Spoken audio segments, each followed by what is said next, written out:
Assalamualaikum warahmatullahi wabarakatuh. Perkenalkan, nama saya Faridatul Jannah, SPD MPD. Saya merupakan salah satu dosen program studi pendidikan guru sekolah dasar Fakultas Keguruan dan Ilmu Pendidikan di Universitas Pancamarga Probolinggo. Tujuan pembuatan video ini yaitu sebagai salah satu bentuk tridharma perguruan tinggi, yakni di bidang pengajaran. Mata kuliah yang saya ampuh pada pembelajaran kali ini menggunakan metode DIA, Delivery, yaitu penyampaian pembelajaran secara langsung atau tatap muka. Yang kedua, interaction, yaitu interaksi saat proses pembelajaran antara dosen dan mahasiswa dalam penyampaian materi di kelas. Yang ketiga, yaitu assessment, meliputi penugasan dan penilaian.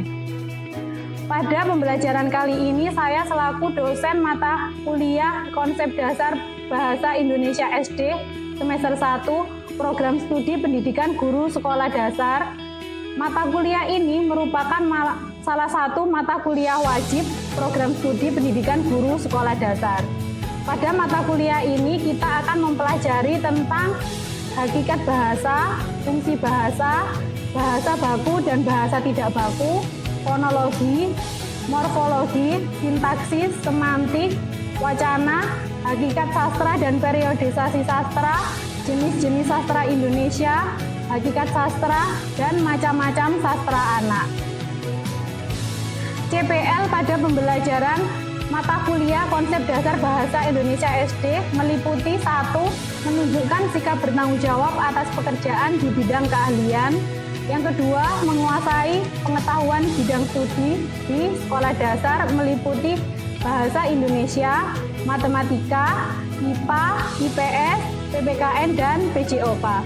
Yang ketiga, mampu menerapkan pemikiran logis, kritis, sistematis, dan inovatif dalam konteks pengembangan atau implementasi ilmu pengetahuan dan teknologi yang memperhatikan dan menerapkan nilai humaniora yang sesuai dengan 5 bidang keahlian IPA, IPS, Bahasa Indonesia, dan PKN. CPL keempat yaitu menerapkan pengetahuan bidang studi di SD meliputi Bahasa Indonesia, Matematika, IPA, IPS, PKN, SBDP melalui perancangan dan pelaksanaan pembelajaran. Selanjutnya yaitu CPMK pada mata kuliah Konsep Dasar Bahasa Indonesia SD meliputi 1. Mahasiswa mampu menjelaskan hakikat bahasa dan fungsi bahasa. Yang kedua, mahasiswa mampu mendiferensiasikan bahasa baku dan bahasa tidak baku. Yang ketiga, mahasiswa mampu menjelaskan dan menganalisis fonologi, morfologi, sintaksis, semantik, dan wacana. Yang keempat, mahasiswa mampu menjelaskan pengetahuan konseptual tentang hakikat sastra dan periodisasi sastra. Yang kelima, mahasiswa mampu menganalisis macam-macam sastra. Rubrik penilaian yang saya gunakan pada mata kuliah Konsep Dasar Bahasa Indonesia SD yaitu yang pertama jenis penilaian tugas bobot 25%, yang kedua jenis penilaiannya berupa kuis bobot 10%, yang ketiga jenis penilaian berupa diskusi kelompok bobot 15%, yang keempat UTS bobot 20%, yang kelima UAS bobot 20%, dan yang keenam kehadiran bobot 10%, total 100%. Selanjutnya, mari kita lihat video pembelajaran saya dengan mata kuliah Konsep Dasar Bahasa Indonesia di SD.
Assalamualaikum warahmatullahi wabarakatuh.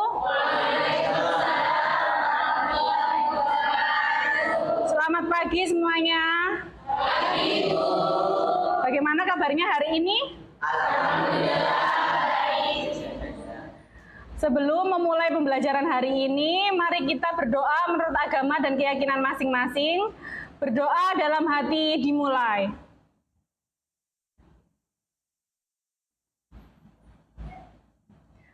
Berdoa dapat diakhiri. Ibu akan presensi terlebih dahulu ya.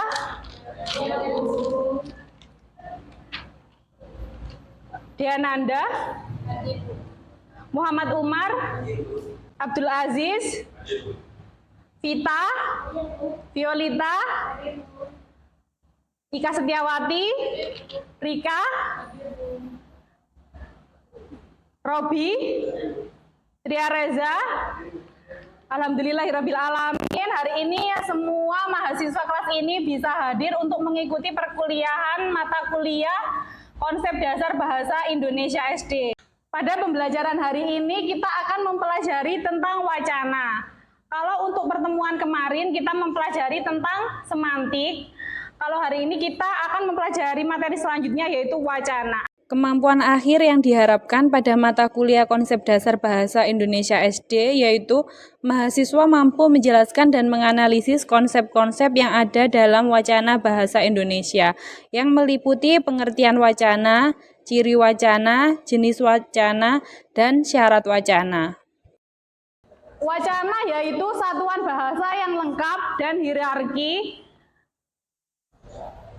gramatikal tertinggi atau terbesar. Sebagai satuan gramatikal tertinggi, wacana dibentuk dari kalimat-kalimat yang memenuhi persyaratan gramatikal dan persyaratan kewacanaan lainnya direalisasikan dalam karangan utuh dengan kelengkapan amanat karena ada hubungan isi yang disebut dengan koherensi dan adanya hubungan bahasa yang disebut dengan kohesi yang erat dan serasi. Jadi kalau mulai pertemuan pertama kita mulai mempelajari mengenai kata, setelah kata kita mempelajari tentang bunyi, kemudian kita mempelajari tentang kalimat. Di sini kita mempelajari wacana yaitu sebagai satuan dari kalimat-kalimat. Terdapat beberapa ciri wacana. Yang pertama yaitu satuan gramatikal wacana merupakan satuan gramatikal yaitu tata bahasa yang telah ditentukan. Yang kedua, satuan terbesar, tertinggi, dan terlengkap.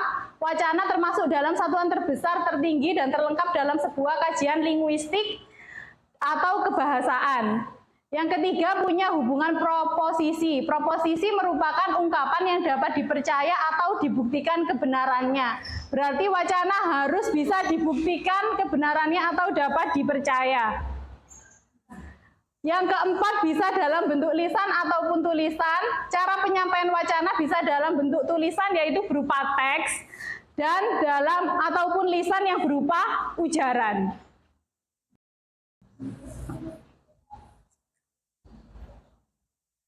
Selanjutnya ciri yang kelima yaitu membahas topik atau hal tertentu. Wacana berisikan pembahasan tentang topik atau hal tertentu yang ingin disampaikan. Jadi setiap wacana mempunyai tujuan masing-masing. Yang keenam, memiliki hubungan kontinuitas, artinya wacana disusun secara berkelanjutan atau berkesinambungan.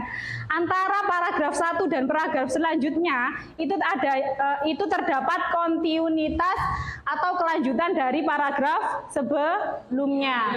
Yang ketujuh yaitu memiliki hubungan koherensi dan koherensi. Artinya wacana memiliki keterikatan antar unsur dalam suatu teks serta memiliki hubungan logis antar kalimat dalam suatu paragraf.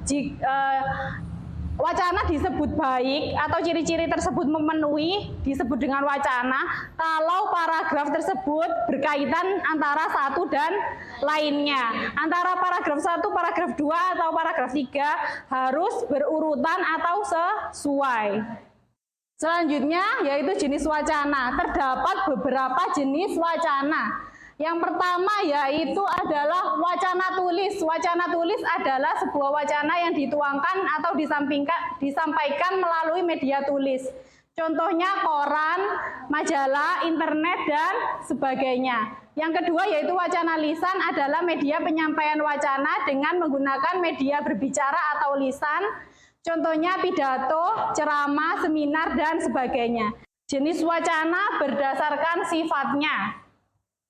Yang pertama yaitu transaksional dan yang kedua wacana interaksional.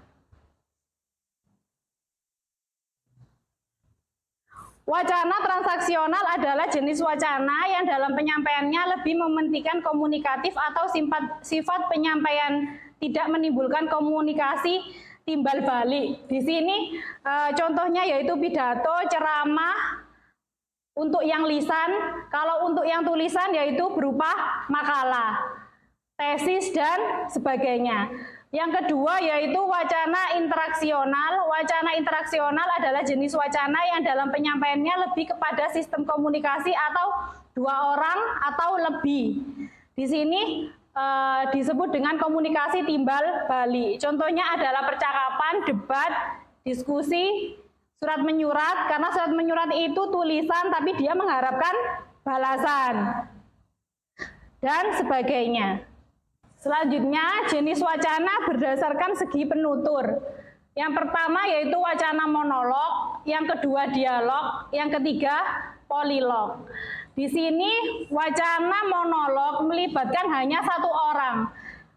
Dalam wacana monolog hanya terdapat peran tunggal pada diri pelaksana wacana. Jadi di situ tidak memerlukan masukan dari orang lain. Di situ monolog hanya bermaksud untuk menyampaikan suatu pesan tanpa mengharapkan suatu timbal balik atau balasan. Yang kedua yaitu dialog. Dialog melibatkan dua orang penutur yang secara bergantian atau bergiliran bisa berperan ganda, yaitu sebagai penyapa dan pesapa. Di sini timbal balik itu bisa bergantian untuk mengutarakan pendapat masing-masing. Yang ketiga yaitu wacana polilog. Wacana yang melibatkan pelaku wacana lebih dari dua orang. Dalam wacana polilog ini juga terjadi pertukaran informasi karena setiap pelaku memiliki wacana ini memiliki peran ganda secara bergantian. Selanjutnya jenis wacana berdasarkan cara pemaparannya. Di sini terdapat 5, yaitu wacana narasi, yang kedua argumentasi, yang ketiga persuasi, keempat eksposisi, dan yang terakhir yaitu wacana deskripsi. Wacana narasi yaitu rangkaian tuturan yang menceritakan atau menyajikan melalui penonjolan tokoh pelaku dengan maksud memperluas pengetahuan pesapa. Kekuatan wacana ini terletak pada urutan cerita berdasarkan waktu dan cara-cara bercerita yang diatur melalui plot atau alur.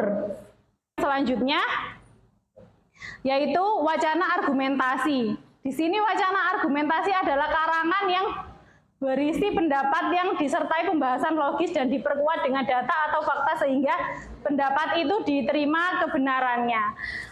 Berdasarkan gambar tersebut, kalau kalian itu biasa mendengar orang berargumen, apa itu argumen? Jadi di situ sesuai dengan gambar itu diibaratkan sebagai orang masing-masing dari orang tersebut yang sedang menyampaikan pendapatnya atau yang disebut dengan argumen. Di sini wacana persuasi, karangan yang berisi imbauan atau ajakan kepada orang-orang tertentu, bisa kepada individu, bisa kepada kelompok atau masyarakat tentang sesuatu. Jadi di sini bisa mulai lingkup yang sangat kecil yaitu antar individu, bisa kelompok kecil atau kelompok besar, dan bisa di ruang lingkup yang lebih luas lagi yaitu di masyarakat. Agar hal yang dapat disampaikan itu dapat mempengaruhi orang lain harus pula disertai penjelasan dan fakta. Di sini itu persuasi biasanya kalian dengar dengan apa? Kalau kalian dengar persuasi, maka kata kuncinya ada suatu ajakan, benar. Di situ kan ini termasuk gambarnya, berapa ini 2 juta, mahal, ini udah murah kok, mahal, murah kok. Tapi Bagaimana sih itu bisa dikatakan mahal atau murah? Yang mengatakan murah, yang menjual ini kan harus mempunyai alasan-alasan agar barangnya bisa dibeli.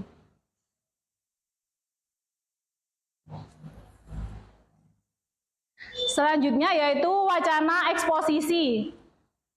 Rangkaian tuturan yang bersifat memaparkan suatu pokok pikiran dengan cara menyampaikan uraian bagian-bagian atau detailnya. Tujuan pokoknya adalah tercapainya tingkat pemahaman akan sesuatu itu supaya lebih jelas dan mendalam. Sekarang kira-kira kalau dilihat di gambar, kalian itu ada bayangan atau tidak eksposisi itu seperti apa? Kan di situ di gambarnya apa saja itu yang ada di otak mereka? Apa saja? Jadi kan di situ kalau kalian eksposisi itu jadi yang kalian sampaikan adalah uraian bagian-bagian secara mendetail. Apa yang kalian ceritakan ya situ diceritakan aja secara detailnya kalian mau seperti apa, itu termasuk sebagai wacana eksposisi. Wacana deskripsi di sini rangkaian tuturan memaparkan sesuatu atau melukiskan sesuatu baik berdasarkan pengalaman maupun pengetahuan penuturnya. Tujuan untuk menyampaikan kesan utama tentang suatu hal. Yang kalian lihat itu pada wacana deskripsi, kalau kalian saya suruh mendeskripsikan, itu gambar apa? Terus di situ menurut kalian kondisinya seperti apa? Lingkungannya seperti apa? Terus kira-kira di sana itu mata pencahariannya apa? Terus di sana itu kalau mencari air bersih di sebelah mana? Kalian bisa menyimpulkan seperti itu dari apa tadi? Dari melihat suatu gambar. Dari melihat suatu gambar saja kalian sudah menyimpulkan sampai jauh seperti itu ya. Jadi saat kalian membuat suatu wacana deskripsi, yang kalian gunakan adalah panca indera. Kalau misalnya saya itu mau mendeskripsikan suatu hal, apakah itu bagus atau tidak, apakah itu tinggi, pendek, ataukah itu saat dipegang itu bentuknya seperti apa, itu merupakan salah satu termasuk dari wacana deskripsi. Jadi untuk mendeskripsikan suatu hal kita membutuhkan panca indera. Yang terakhir yaitu di sini adalah syarat wacana. Ada 3 syarat wacana. Yang pertama yaitu kepaduan wacana. Kepaduan wacana dapat tercapai jika merangkai kalimat dan paragraf secara terpadu secara logis. Hal ini juga dapat tercapai dengan menggunakan kata hubung yang sesuai. Jadi kalau kalian mau membuat satu wacana, antara kalimat satu dengan kalimat berikutnya harus sesuai. Antara paragraf satu dengan paragraf kedua harus sesuai tadi. Apa yang dimaksud dengan koherensi dan kohesi tadi harus diaplikasikan dalam kita membuat suatu wacana. Yang kedua, kesatuan wacana dapat tercapai jika paragraf yang tersusun saling memiliki keterkaitan atau keterhubungan satu sama lain. Yang terakhir yaitu kelengkapan wacana dapat tercapai jika seluruh paragraf menjadi inti dari suatu pembahasan yang ditulis dan merujuk pada pokok pikiran wacana tersebut. Dari yang Bu Farida jelaskan hari ini, apakah ada yang kurang jelas atau ada yang ingin bertanya? Silakan.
ingin memaparkan pendapatnya, silakan angkat tangan. Ya, silakan Tika Setiawati bisa berdiri. Jadi di dalam video tersebut berdasarkan jenisnya atau media yang digunakan itu termasuk wacana lisan. Sedangkan berdasarkan cara pemaparannya, video tersebut termasuk wacana argumentasi karena di dalam video pendemo menyuarakan pendapat mereka. Ya.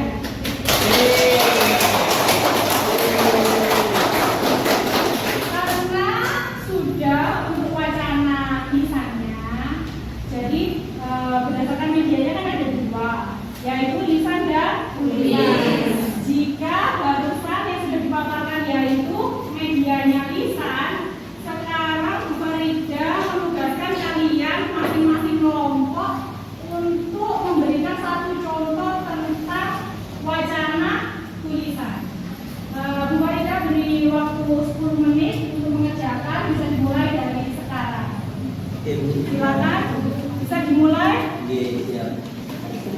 Bisa didiskusikan ke kelompoknya.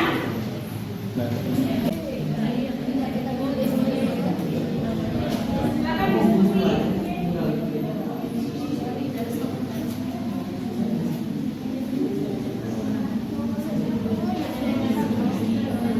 Silakan bisa didiskusikan dulu dengan persuasi Ibu. Sudah dilanjutkan dulu diskusinya. Baiklah, sekarang dari hasil diskusi kalian, silakan perwakilan dari kelompok untuk memaparkan hasilnya ke depan. Silakan dimulai dari kelompok 1 terlebih dahulu. Silakan maju.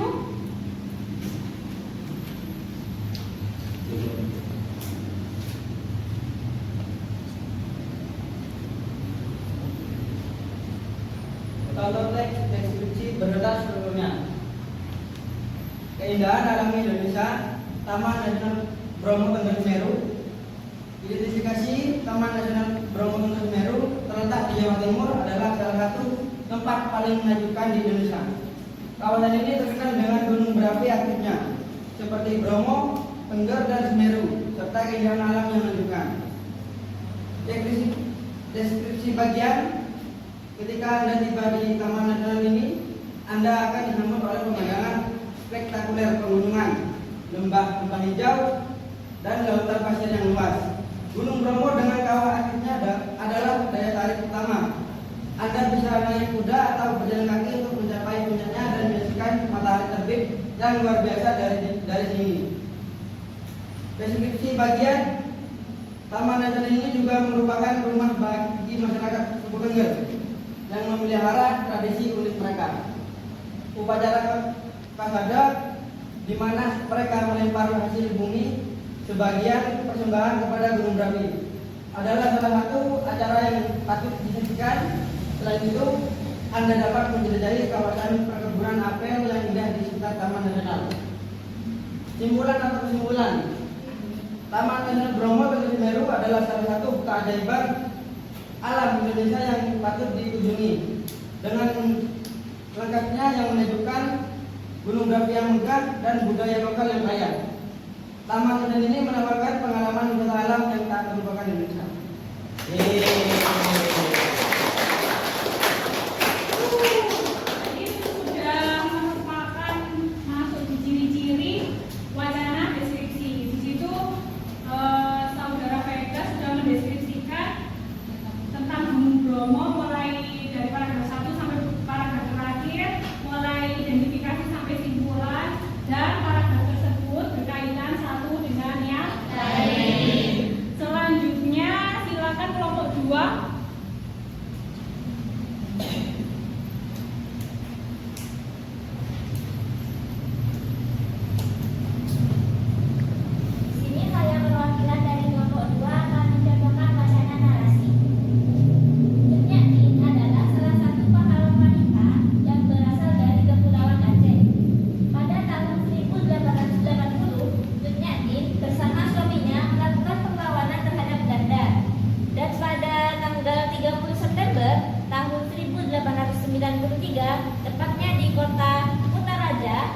rombongan Tut Nyadin menyerahkan diri kepada Belanda. Suaminya, Teku Umar, secara diam-diam membuat rencana untuk menghancurkan pasukan pertahanan Belanda. Pada tanggal 11 Februari 1899, Teku Umar tewas dalam peperangan dan Tut Nyadin ditunjuk menjadi pemimpin pembela Indonesia dalam melawan Belanda. Tut Nyadin kemudian ditangkap dan dirawat di rumah sakit Belanda pada masa kemunduran Aceh, dan Tut Nyadin meninggal pada tanggal 6 November tahun 1908. Terima kasih.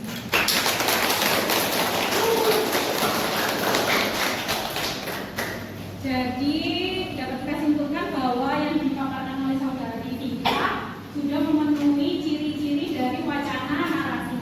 Di sini apa saja yang termasuk dengan ciri-ciri teks narasi tadi? Yang pertama yaitu berisi tentang cerita, kisah atau peristiwa tertentu. Di sini memilih judul Tut Nyadin. Terus dibentuk dari beberapa susunan paragraf dengan bahasa yang naratif.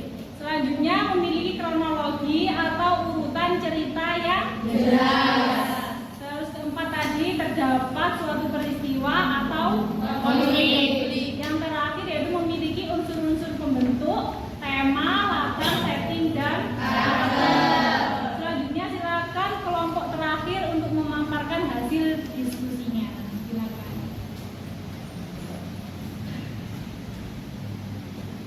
Di sini ada contoh teks persuasi tentang manfaat jalan kaki.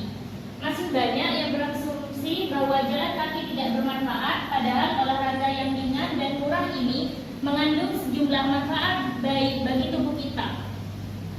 Menurut sebuah studi, berolahraga jalan kaki selama 30 menit ternyata mampu menurunkan resiko penyakit jantung sebanyak 40%. Berdasarkan data tersebut, berarti olahraga jalan kaki dapat memicu jantung untuk terus berdenyut lebih kencang, sehingga jantung pun menguat dan sirkulasi darah pun meningkat.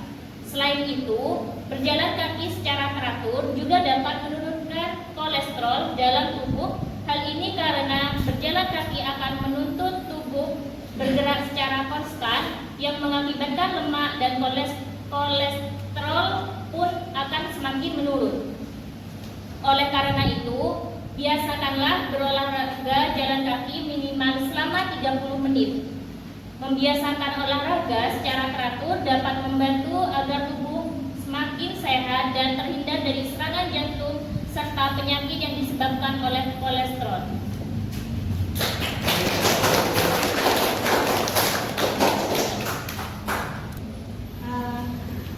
Sekian untuk pembelajaran hari ini. Ibu harap pembelajaran hari ini membawa manfaat untuk kita semua. Amin. Sebelum mengakhiri pembelajaran, mari kita berdoa menurut agama dan keyakinan masing-masing. Berdoa mulai.